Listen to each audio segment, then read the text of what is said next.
Welcome to the season premiere of GWeek. It's good to be back, GW. On today's episode, we will discuss the DC heat wave, scandals in the White House, on the Hill, and on campus. Our reporters covered on-campus protests, a climate strike, and even bedbugs. All of this and more on GWeek.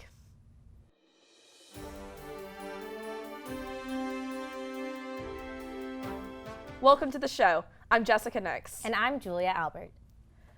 On Tuesday, September 24th, Speaker of the House Nancy Pelosi opened up an impeachment inquiry into President Trump.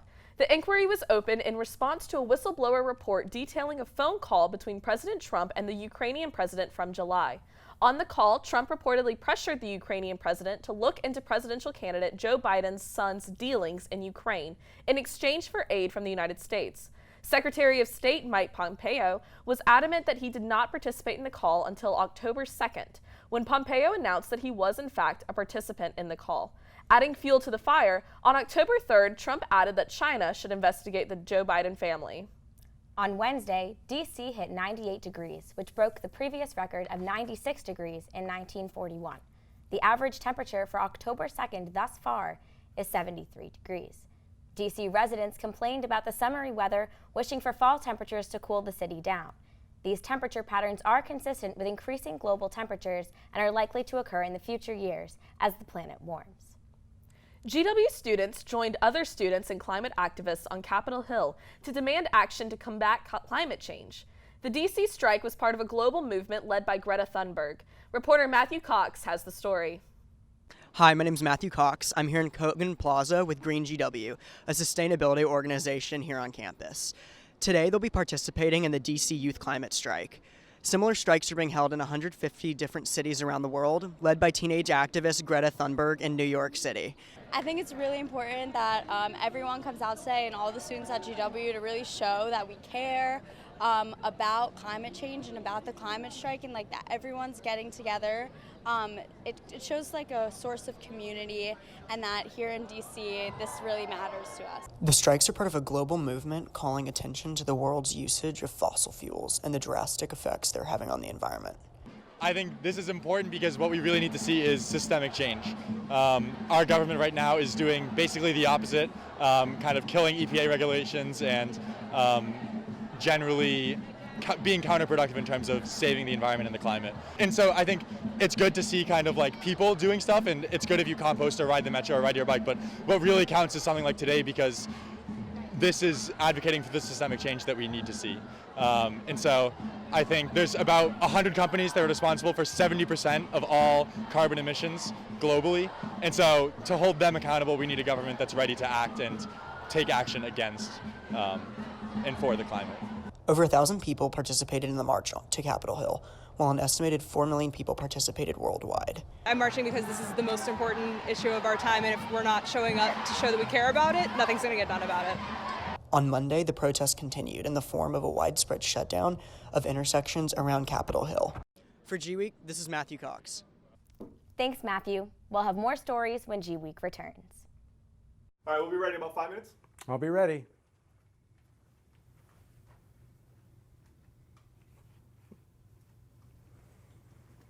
While these guys finish up, I got a few things I want to show you.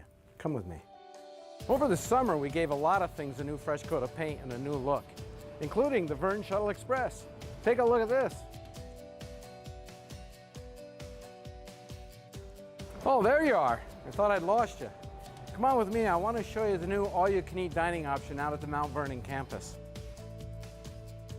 Hey, I can charge my phone in here. I'm stuffed. You gotta try the mac and cheese. It's great. I got one more stop to make. I gotta get my gear for the year. Let's go to the bookstore. You can't have too many GW ties. You need to get out in your buff and blue. I want to see at all the events and the games, raising GW high. One of the things I heard from a lot of our students is we need more community space, a place to eat, study, hang out with friends. Like this one. This is one of our new spaces. We need to get going. Gotta get back. This is going to be an exciting year. And action. Welcome back.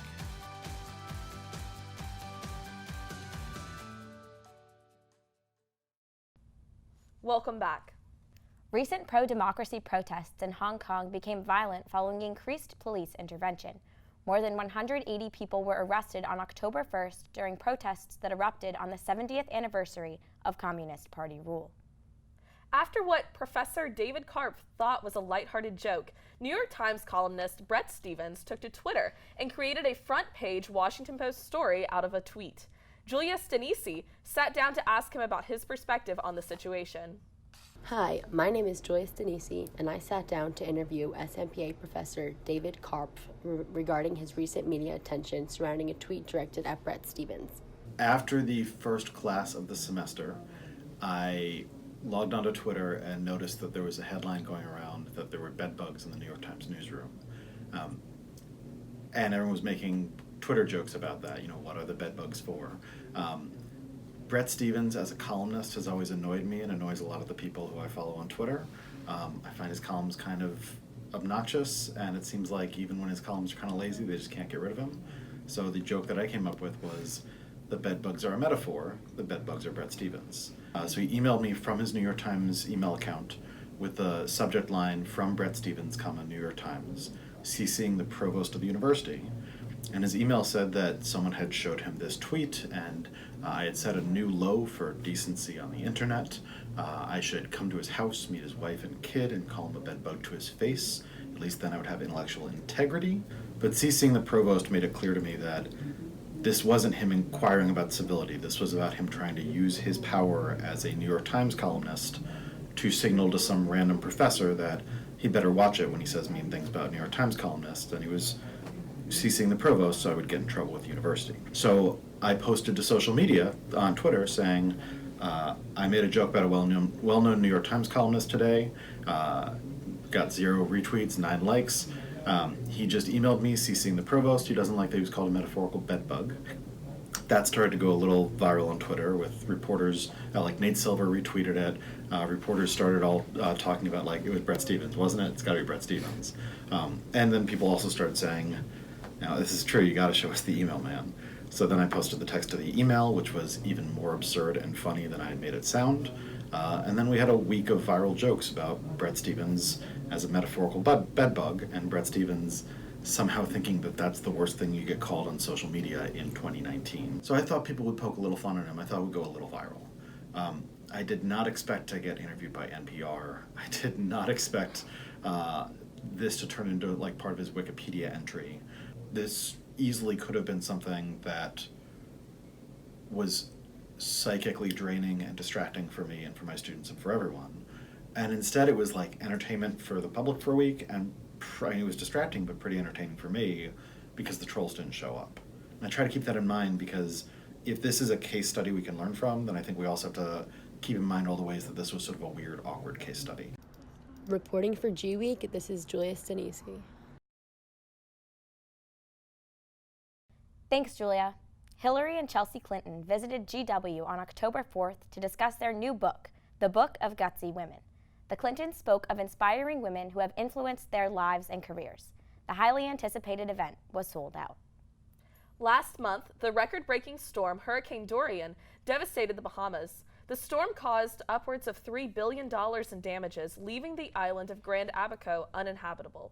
Here's reporter Izzy Angeli with more. Hurricane Dorian rocked the Bahamas this month with historic rainfall and flooding. The storm is the most powerful to ever hit the Bahamas in recorded history. With wind speeds over 200 miles per hour and dangerous storm surges along the coast, Dorian brought intense conditions to the Bahamas and later to the Carolinas in the U.S. The island of Great Abaco sustained the most damage through the storm. According to the BBC, the island remains unlivable. After flooding and winds did their damage, Great Abaco has no power, no food, or water resources. We spoke to geology professor Peter Nassar about the extent of the damage and why this storm hit the Bahamas so hard. Areas like the Bahamas are mostly at sea level. The Bahamas consist of about 700 small islands, and many of them are at or just above sea level. And so when a hurricane comes through, not only do you have a lot of water that's deluging the island and a lot of winds, but the two of them together then can create some very, very high tides that are called storm surges. And unfortunately, you get all these island countries and island nations that sort of tend to be in the way. Areas like Cuba and the Bahamas and the Greater and Lesser Antilles and so forth. And unfortunately, then these will sometimes suffer the impact of these high winds and hurricane forces that drive them through there. GW students aided the relief effort by sending supplies. We spoke to sophomore Kiara Barreau, who helped organize these efforts. Basically, so for about a week before we had the drive, we reached out to the consulate, the Bahamian consulate, and we got a list of supplies that they needed. So just through that, we booked the place in front of the Marvin Center. We got a table, and then we just started promoting like the list of supplies that we needed, grabbed it, and then we're going to take it to the consulate. What were some of the supplies that they needed? They needed a lot of feminine products, baby products, canned food. They were asking for a lot of beef jerky, just stuff that like non-perishable items that would last and make it the trip to the Bahamas. Reporting from Washington, D.C., I'm Izzy Angeli for GWeek. Now back to the studio. Thanks, Izzy. We'll be right back after the break.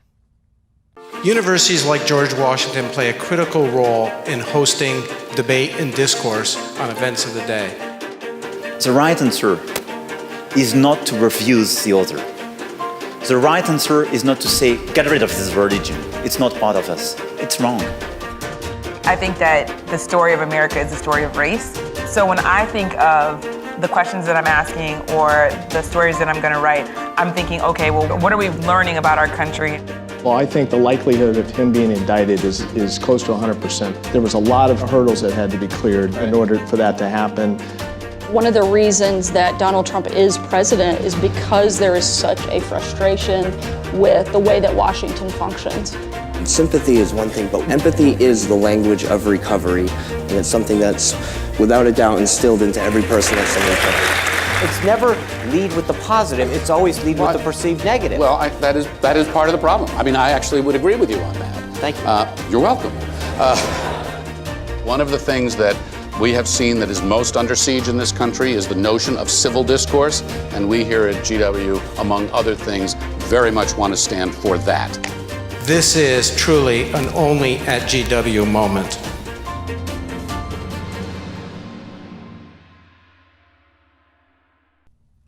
Welcome back to the show.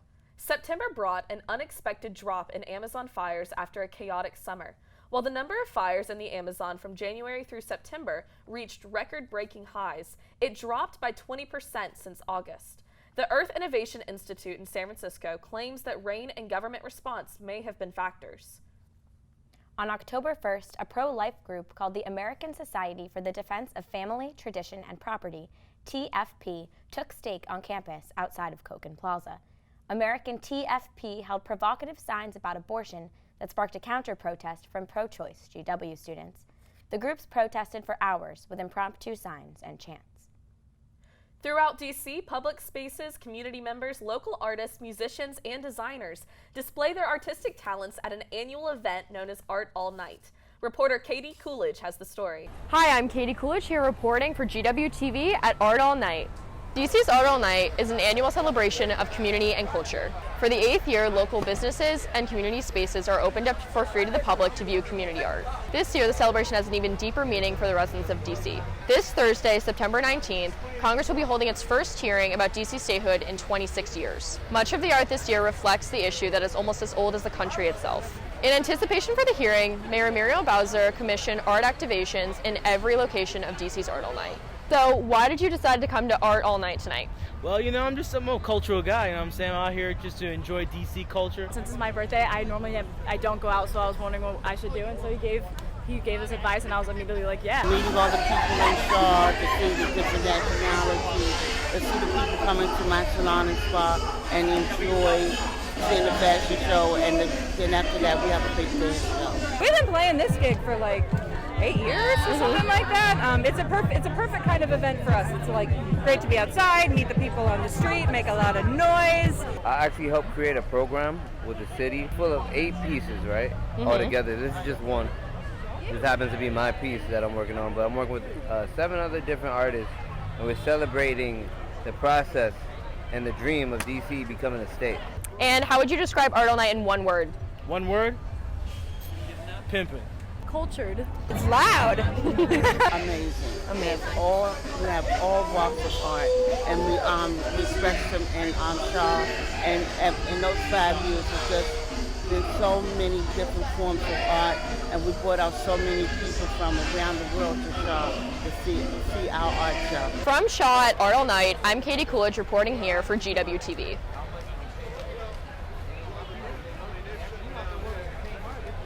Thanks, Katie. This month, the School of Medicine and Health Sciences was awarded a $22 million grant for AIDS and cancer specimen research.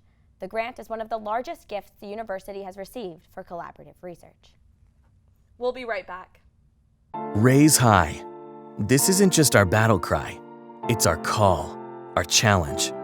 Because when you were called to Washington, you were called to higher expectations, to a higher standard. We are called here to advance knowledge, to serve society, to change the world. Is that too lofty? Too aspirational? Is it simply too much to expect? Not if your classroom is a Smithsonian, the IMF, or on the doorstep of the Supreme Court. Not if you have access to the most hallowed institutions and formidable leaders.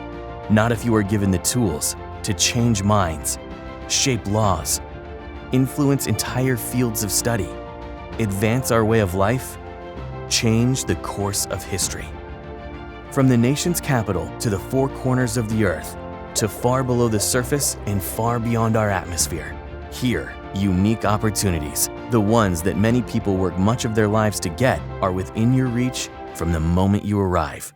This is where you find new pathways for preventing global epidemics, where your unexpected friend propels a new scientific movement forward. This is where you push forward as a team to break records and reach new heights. Where your classroom is 68 square miles of the most consequential land on Earth.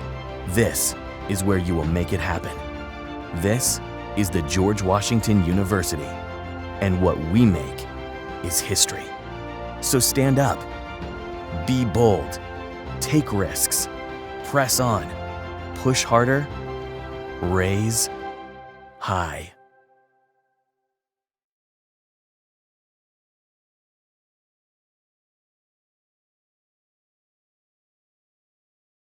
Welcome back to the show.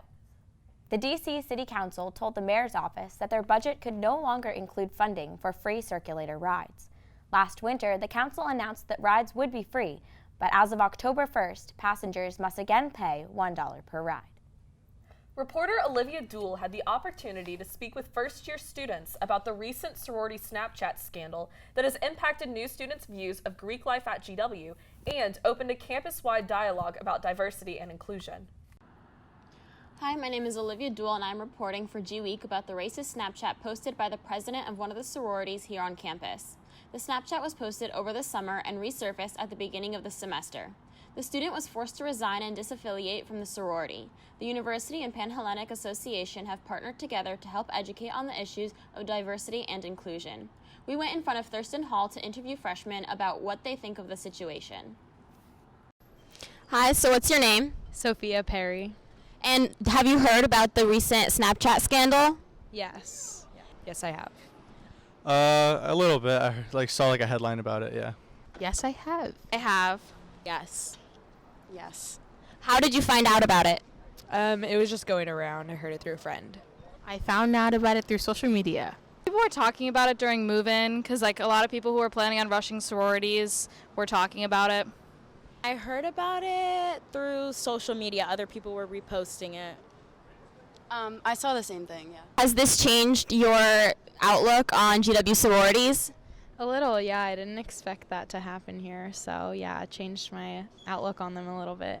I would just say it makes me think more about, the people that are in there and the purpose of, what a sorority is and the meaning behind it. Probably just that specific sorority. I don't know about the other ones, you know. My view on the GW sororities has kind of altered or shifted throughout the course of my first year so far.